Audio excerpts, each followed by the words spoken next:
Welcome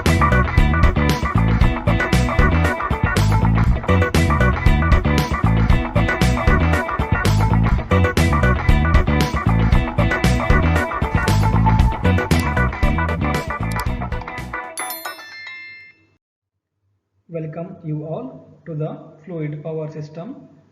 This is module 3, control components and hydraulic circuit design. This is lecture 5. Disclaimer: this PPT has been prepared by referring many sources, which includes figures, diagrams from internet as well as from prescribed text and reference books. I do not claim any originality in preparing this video or PPT.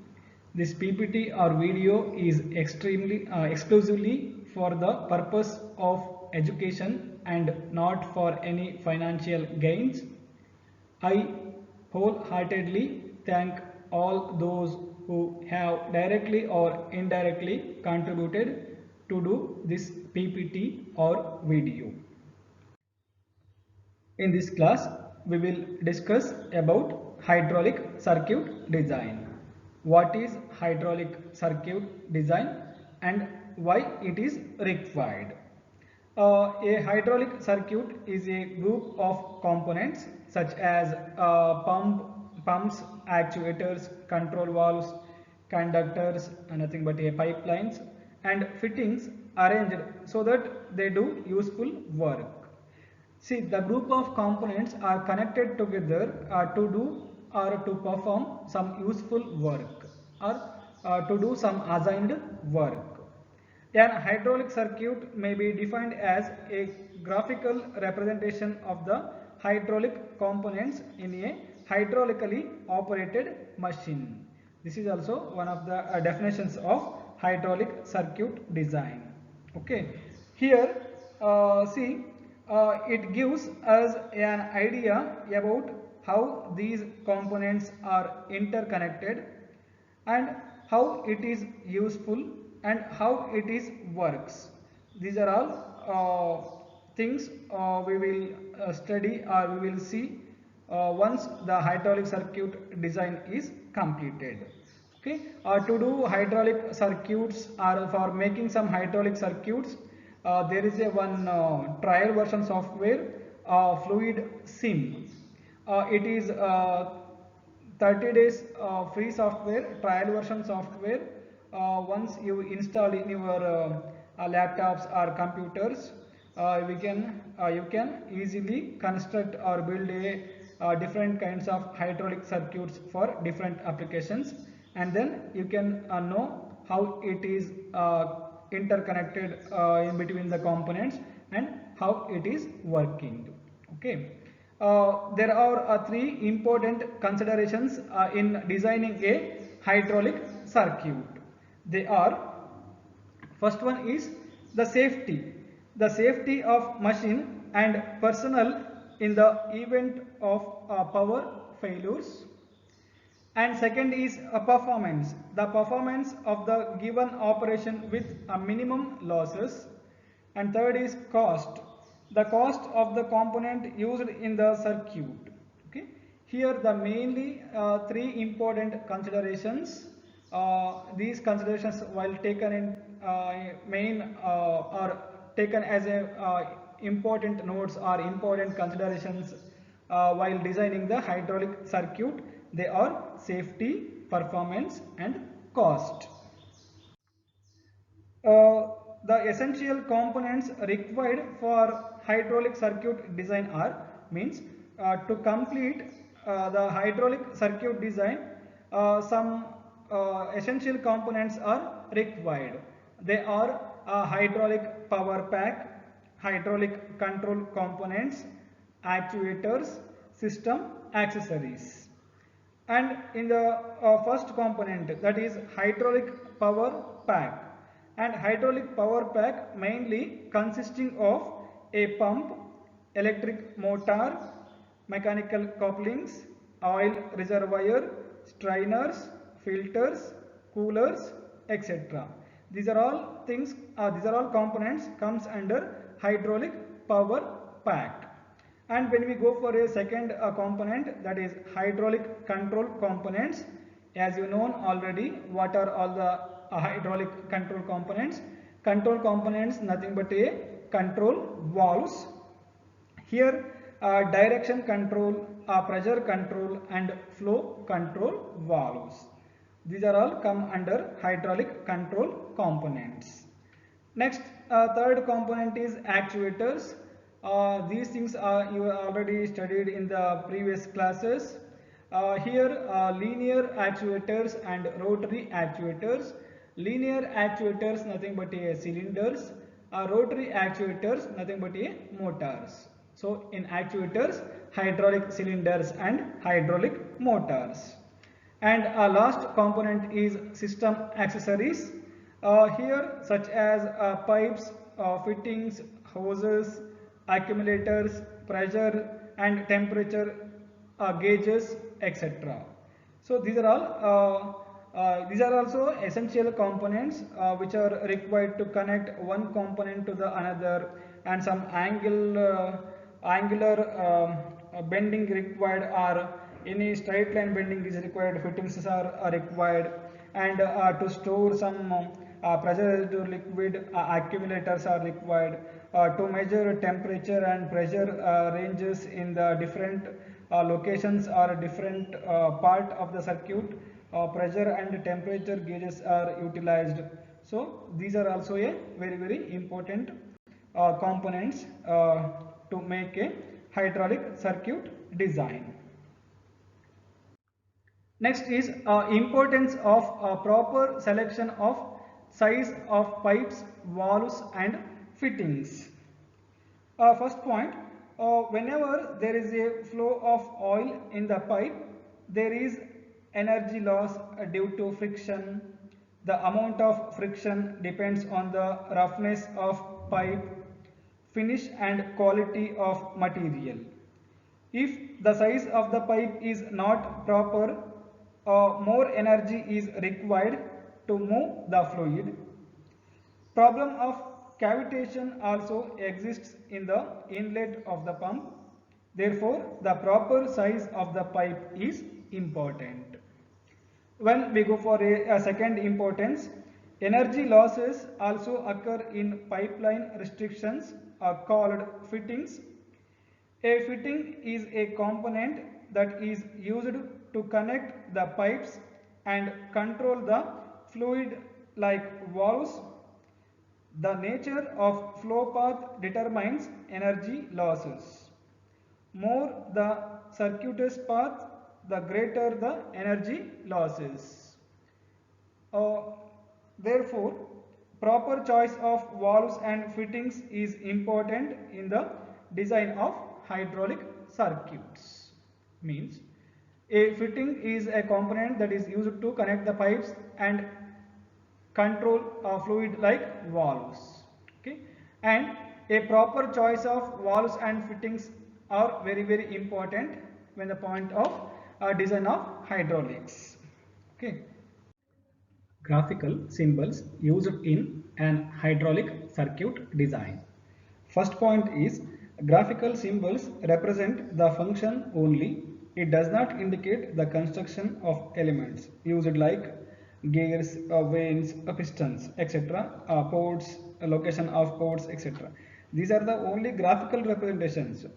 Compared to physical construction or physical working, it is a differ, but it is only graphical representation. Second one is, the actual layout of the component can be different on machine like valve placement, tubing, etc. As I told in the first point, the actual layout of the component is different in the physical machine. And third is orientation of valves in a circuit diagram may be different on the actual machine. Here also same thing, the orientation of valves represented in the circuit diagram and the orientation of valves in the actual machine lightly differed. And fourth point is, it is better to show all the valves in unactuated position or the actuator in retracted condition. or safe position depending on the application. It means the safest position to be displayed in the circuit design. So it is better to understand and better to show the correct location or position of the circuit. These are the basic graphical symbols used in a hydraulic circuit design. The basic symbols like a reservoir, filter, pump, pressure relief valve, direction control valve, and linear actuators are rotary actuators. Most commonly, the linear actuators are used in the hydraulic circuit design.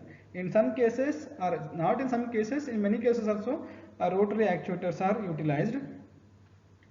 Next, we will move on to hydraulic circuit designs. First is control of a single acting hydraulic cylinder. Look at the diagram. The diagram shows that the control of a single acting cylinder using a spring return 3-way 2 positions manually actuated spring offset direction control valve. Here see the part number 1 is reservoir. This is reservoir. Part number 2 is strainer. Part number 3 is pump, that is unidirectional, and part number 4 is direction control valve, pressure relief valve, and part number 5 is direction control valve. In the direction control valve, it is manually operated. It is manually operated spring return. It is spring return valve. In this case, 3 ports it has: pump port, tank port, actuator port. When the single acting cylinder is utilized, it has only one port, that is A port. B port is absent in a case of single acting cylinder. And in the direction control valve, it has two envelopes, right envelope and left envelope. In right envelope, a pump is connected to actuator port. Tank port is shut off or closed. In the right envelope, pump port is disconnected and actuator port is directly connected to the reservoir. What it indicates? Left position indicates extension of the piston, and second right envelope indicates retraction of the piston. How it is happen? Just we will move on to the operations. During extension, what will happen? First I will do the connection. See, this pump is connected to here, and already the tank is shut off. So pump flow is connected in this direction and A is connected to here. Look at this. The force of fluid or liquid pressure acts in this way, and the piston travels outward. By this way, the extension stroke of the piston is done, or forward stroke of the piston. Okay, and because of spring, in the extension stroke, the piston is traveled against the spring force. The spring is compressed, and during retraction, what will happen? Because of this spring force, the piston travels inward, retraction stroke, and the fluid will move like this, and it is connected to tank. Okay, this is happening in the retraction stroke. Here there is a theory part. In extension stroke, when the 3/2 direction control valve is manually shifted to left position, oil from the pump goes to the blank end of the cylinder, and the piston moves forward against the spring force. You can see to it in the first diagram. Okay, here the left envelope is connected, and the extension stroke of the piston is done. The piston traveled and the piston compresses the spring. Next is a retraction stroke, when the 3/2 DCV, 3 ports 2 positions direction valve is manually shifted to a right position or right envelope. oil from the cylinder goes back to the tank. It is happening during retraction position or retraction stroke. In retraction stroke, see, look at here, the piston is coming inside against, because of this spring force expansion, and whatever the liquid accumulated in the piston end, it goes like this and connected between the actuator port and tank port. This is the control of single acting cylinder, and it is important to note that the position of the valve should be shown in the cylinder retraction position. This convention is followed throughout. Okay. And next is control of double acting hydraulic cylinder. In double acting cylinder means here it has two ports A and B. Compared to previous type of construction, in the single acting it has only one port through which inlet and outlet happens, and in the double acting cylinder here two ports are utilized. During suction or during extension, port A is act as a inlet and port B act as a outlet, and when the retraction stroke, port B is acts as a inlet and port A is acts as a outlet. Okay, how it is there? Look into the diagram. Figure shows that control of double acting cylinder using 3-position 4-way valve. 4x3 valve is utilized, and it is manually operated direction control valve. It is manually operated direction control valve. During extension, what will happen? See, during extension, the pump flow is connected to left envelope. In left envelope, what will happen? Look into the diagram. See, this pump is connected to here, and here this is connected to reservoir. The pump flow is connected to left envelope during extension stroke. It is connected like this, and this is connected to here. Okay, see, in the pump flow it is directly acts on the piston end, and this one is act as inlet. This one is act as inlet during extension stroke or forward stroke. The piston travels like this. This one is out. This one is out during extension stroke. So liquid is travel like this from the rod end and connected to tank like this. This is happening in the extension stroke. Okay, when the 4x3 direction control valve is manually shifted to left position, oil from the pump goes to the blank end of the cylinder. As the oil goes from the port P to port A of direction control valve, the cylinder extends against the load. At the same time, oil from the rod end side of the cylinder goes back to the tank from port B to port T of the direction control valve. You can see in the diagram. And next is retraction stroke. In retraction stroke, see, the pump is connected like this. The reservoir is connected like this, and the pump flow, see, look at here, it is connected to this one, and this is connected here. Okay, let us discuss how it is works during retraction stroke. From the pump, it acts like this. The flow goes to the rod end side. During this, and this is inlet, this is in and this is out. During retraction stroke, port B acts as inlet and port A acts as outlet. You see here, the retraction of the piston takes place. Whatever the liquid here there, it goes like this and connected to reservoir.